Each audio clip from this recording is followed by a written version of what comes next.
لم يكن الذين كفروا من أهل الكتاب والمشركين منفكين حتى تأتيهم البينة رسول من الله يتلو صحفا مطهرة فيها كتب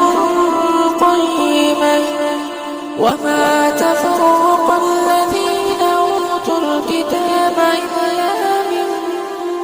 بعد ما جاءتهم البينة وما أمروا إلا ليعبدوا الله مخلصين له الدين حنفاء الصلاة ويؤتوا الزكاة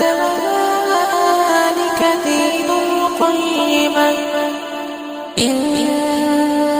الذين كفروا من أهل الكتاب والمشركين في نار جهنم خالدين فيها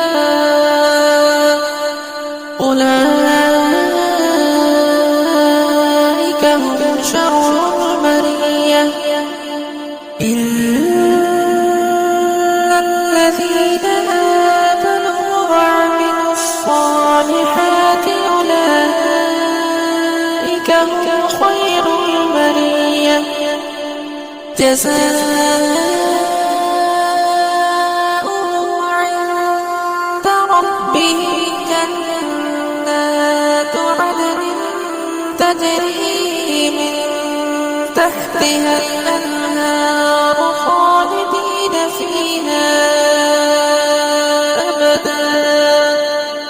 رضي الله عنهم